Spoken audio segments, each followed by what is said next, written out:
Hello students, welcome to our channel omega minds. आज हम एक नया चैप्टर शुरू कर रहे हैं जिसका नाम है linear equations in one variable. ये चैप्टर मैथ्स का एक इम्पॉर्टेंट टॉपिक है जो आपको आगे क्लास 9th, 10th और 8th का तो वैसे ही सबसे इम्पॉर्टेंट टॉपिक में से गिना जाता है। इक्वेशंस का मतलब होता है दो एक्सप्रेशंस के बीच बराबर का रिलेशन, और linear equation in one variable का मतलब है ऐसी इक्वेशन जिसमें सिर्फ एक वेरिएबल हो।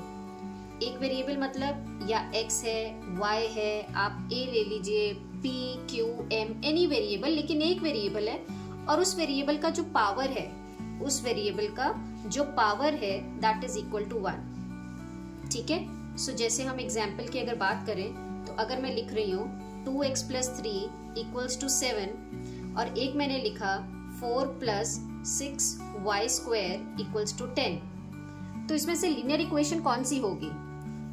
एग्जैक्टली ये वाली लीनियर इक्वेशन है, क्योंकि इसमें एक वेरिएबल है, बिल्कुल है, पावर उसकी कितनी है, 1 है, so this will be linear equation. तो ये वाली क्यों नहीं है? क्योंकि इसमें वेरिएबल एक है, यस बिल्कुल है, उसकी पावर कितनी है, 2 है। क्या ये हमारी कंडीशन को सेटिस्फाई कर रहा है? नहीं कर रहा है।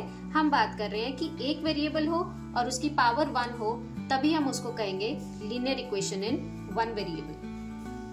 ये सिर्फ मैथ्स की किताब तक सीमित नहीं है, बल्कि हमारी डेली लाइफ में भी बहुत यूजफुल है। जैसे सपोज अगर आपके पास ₹100 है, इस 100 रुपीज को हमने कुछ इसका पार्ट स्पेंड किया और कुछ इसका पार्ट हमने सेव किया, और अगर मुझे पता है कि मैंने स्पेंड जो किया है दैट इज 60 रुपीज और मुझे नहीं पता है कि मैंने कितना सेव किया है, तो क्या हम निकाल सकते हैं?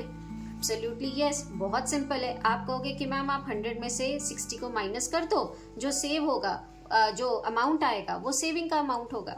एग्जैक्टली पर इसी को जब हम रियल लाइफ की कुछ कॉम्प्लेक्स सिचुएशंस में डालते हैं तो हम ये मान के चलते हैं कि जो चीज हमें नहीं पता है, this is unknown variable to us, unknown variable to अस।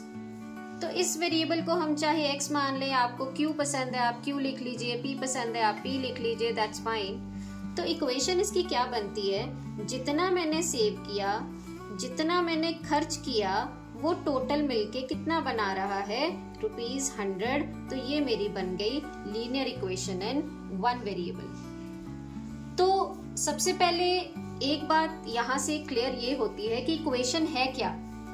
अब इक्वेशन वो चीज है जहां पर दो एक्सप्रेशंस इक्वल हो। अब आपको अभी मन में तो पता है ना कि यहाँ पर 40 आएगा, तो अगर 40 + 60 करो तो ये भी 100 है, इस साइड भी 100 है। ये हमारी कौन सी साइड है, LHS, और ये कौन सी साइड है, RHS। तो LHS और RHS जब बराबर हो, ऐसी कंडीशन को हम कहते हैं कि वो एक इक्वेशन हो गया। और यहाँ पर ये जो लेफ्ट हैंड साइड और राइट हैंड साइड है, ये किससे बाइफ्रिकेट हो रही है, इक्वल टू के साइन के साथ। तो इक्वेशन मतलब बराबर का साइन के दोनों तरफ कोई ना कोई एक्सप्रेशन है। इस तरफ क्या एक्सप्रेशन है, x + 60, और राइट हैंड साइड में क्या एक्सप्रेशन है, 100। और दूसरा हमने बात की वन वेरिएबल की, बिल्कुल है, पावर कितनी है, 1 है। तो ये आज हमने इसका सिर्फ एक मतलब सीखा है कि चैप्टर में हमने करना क्या है। हमने चैप्टर में करना है कि linear equation in one variable होता क्या है और इसका रियल लाइफ के सिंपल सिचुएशंस में हम कैसे यूज करते हैं।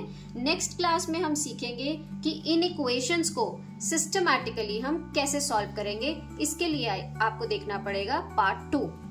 Thank you very much.